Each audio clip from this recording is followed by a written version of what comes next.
Hallo liebe Hausbauhelden, das Ankleidezimmer ist angeblich der Traum aller Frauen. Aber ist das teurer Luxus oder ein echtes Must-Have? Nimmt man besser Schränke mit oder ohne Türen, einen Raum mit oder ohne Tageslicht und wie viel Platz braucht man dafür eigentlich mindestens? Ihr wollt's wissen? Dann bleibt dran!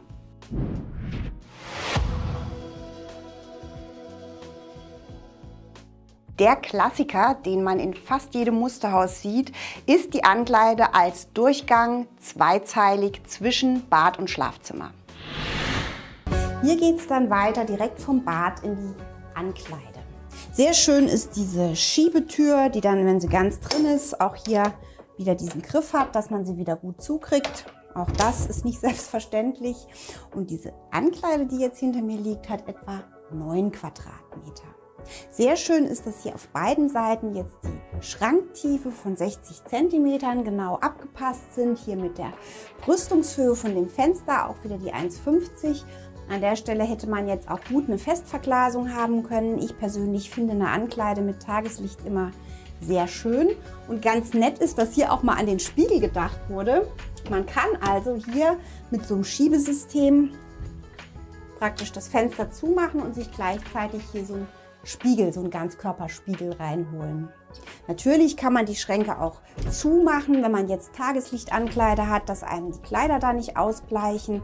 Aber wenn man jetzt kein Fenster hier hat, was natürlich die Möblierbarkeit verbessert, kann man auch die offenen Schränke haben.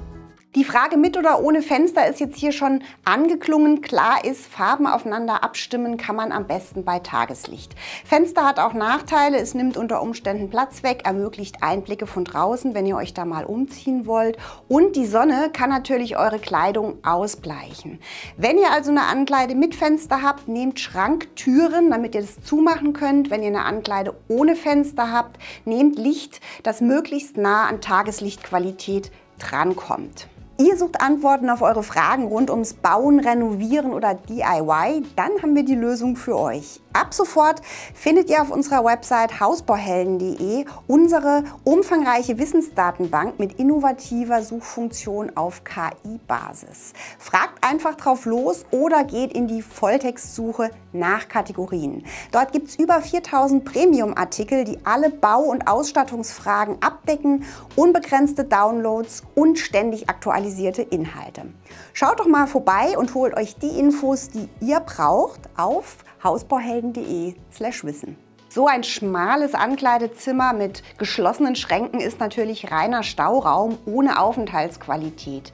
Großzügigere Raumwirkungen könnt ihr mit offen integrierten Lösungen schaffen, gerade wenn ihr weniger Platz im Grundriss habt, aber das ist nur was für ordentliche Menschen. Und hier seht ihr jetzt mal als Vorschlag so eine offene Ankleidelösung. Im Musterhaus kann man das machen. Die ist auch sehr schön mit dieser Leuchte, mit den verschiebbaren Lampen ausgestattet.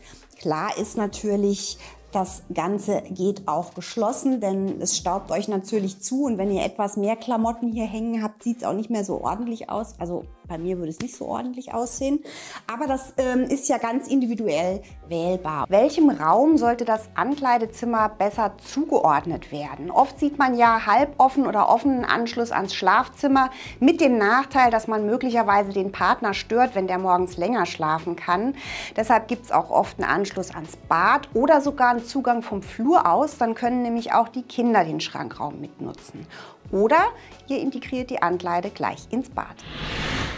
Das Bad hat etwa 16,5 Quadratmeter und ist kombiniert mit der Ankleide. Das habe ich so auch noch nicht gesehen, ist aber eine super Sache, weil die Klamotten braucht man im Bad.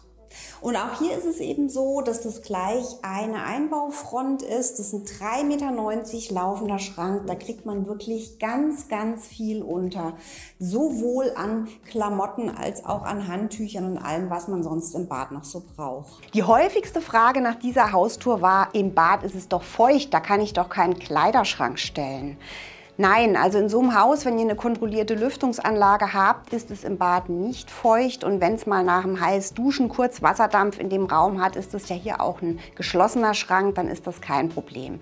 Ich würde eher sagen, was hier das Problem ist, macht eine Abtrennung zum Schlafzimmer wegen der Geräusche und auch wegen der unterschiedlichen Temperaturen, die man im Schlafzimmer und im Badezimmer braucht. Wer genug Platz hat, kann die Ankleide natürlich auch als großen, schönen Raum mit Doppelfunktion als echten Wohlfühl- und Rückzugsort planen. Der Elternbereich liegt jetzt hier gegenüber mit Ankleide und Bad en Suite, sind es insgesamt 51 Quadratmeter. Und auch hier hat man jetzt in der Ankleide wieder so ein Oberlichtband. Das ist natürlich an der Stelle wahnsinnig schön, weil das sonst innenliegend und relativ dunkel wäre. Jetzt gehen wir schon über in den Ankleidebereich. Die Ankleide sind nochmal 14,6 Quadratmeter. Hier sieht man schon, sind auch Einbauschränke auf dem Weg dahin. Das zieht sich dann hier rum. Auch hier haben wir überall an der Seite nochmal tiefe Einbauschränke und hier in diesem Schrank dann auch den Wäscheabwurfschacht, der jetzt tatsächlich ganz nach unten in den Keller geht. In diesem Falle wäre das Haus ja unterkellert. Ihr könnt jetzt hier hinten sehen, das ist wirklich einfach jetzt nicht so ein dunkler Schrankraum, sondern ein wirklich schönes Zimmer, auch nochmal mit einem Schminktisch, wo man Tageslicht hat, dieses Fenster über Eck, genau wie unten das Arbeitszimmer mit 90 cm hoher Brüstung, den Holzfensterbänken. Und dann kommt natürlich das Highlight, nämlich das große 15 Quadratmeter Bad. Hier fehlt jetzt noch die Glasschiebetür, damit man das Ganze auch trennen kann. Platzbedarf hier, ihr habt es gehört, war 14,6 Quadratmeter. Klar, größer geht immer, aber wie viel Platz braucht man mindestens für eine separate Lösung? Erstaunlich wenig, wenn man geschickt plant, das heißt auf Schrankmaße abgestimmt. Das würde bedeuten zweizeilige Ankleide von der Breite 2 x 60 cm Schranktiefe. In der Mitte würde ich euch 1 Meter Mindestabstand empfehlen, weil eine Tür ist 50 cm tief. Wenn die von beiden Seiten noch aufklappen können, ist das perfekt. Macht also eine Breite von 2,20 Meter und von der Länge solltet ihr immer nach Standard-Schrankmaßen planen, sprich 1 Meter Abstände nehmen. Wenn ihr also zum Beispiel dann 2 Meter auf 2,20 Meter habt, bekommt ihr 4 laufende Meter Schrank rein. Ihr glaubt nicht, wie viel Ankleidezimmer ich schon gesehen habe, in die genau um 5 cm kein weiterer Schrank mehr reingepasst hat. Platz zu sparen ist immer eine gute Lösung und das kann man auch, indem man Nutzungen kombiniert. Hier kommt noch eine schlaue Idee. Und jetzt, bevor wir hochgehen, schauen wir hier noch mal nebendran. Hier kommt nämlich jetzt ein Raum, der Ankleide- und Hauswirtschaftsraum ist. Wir haben jetzt hier 2 x 11 Quadratmeter, also insgesamt 22 Quadratmeter, das durch dieses praktische Einbauelement getrennt ist. Hier hat man also zum Beispiel so ein Dreckwäsche-Sortiersystem. Das heißt, man kann direkt in der Ankleide oder hier im Obergeschoss, es gibt ja auch eine Tür zum Flur, das heißt, die Kinder können ihre Dreckwäsche hier auch reinschmeißen, direkt den Zugang zur Ankleide. Das heißt, man stört den Partner, der im Schlafzimmer liegt, auch nicht, wenn man jetzt die Ankleide nicht direkt vom Schlafzimmer aus zugänglich macht.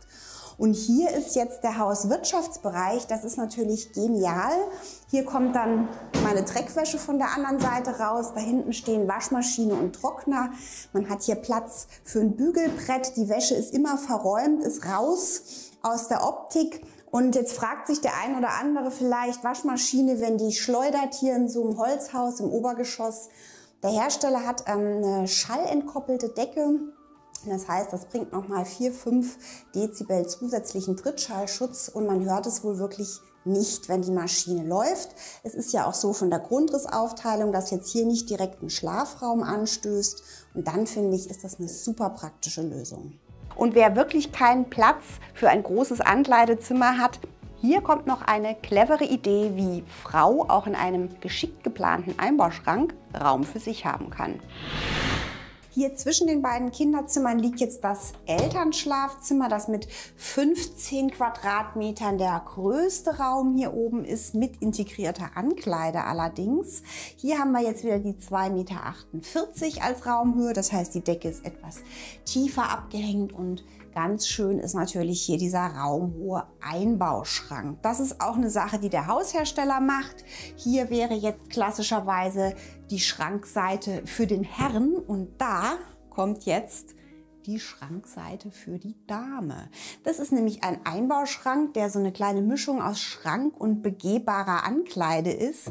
Hier um die Ecke gibt es einen kleinen Schminktisch, da ist eine Steckdose drin, da ist Licht drin. Der Schrank ist dann hier an der Seite und ich persönlich finde diesen Raum total gemütlich. Ich kann mir gut vorstellen, dass ich mich da rein zurückziehe, wenn mich alles nervt. Egal wie ihr euch entscheidet, es muss zu eurem Leben und eurer Garderobe passen. Aber vergesst nicht, Stauraum kann man nie genug haben und ordentlich sieht es nur aus, wenn man manchmal auf die Schnelle auch eine Tür zumachen kann. Ich hoffe, hier waren wieder ein paar Tipps und Ideen für euch dabei. Wenn ihr noch mehr Tipps braucht, schaut doch mal in unsere Wissensdatenbank unter www.hausbauhelden.de/wissen oder abonniert unseren Kanal, am besten mit Glocke, denn dann verpasst ihr auch alle weiteren Videos nicht von und für Hausbauhelden.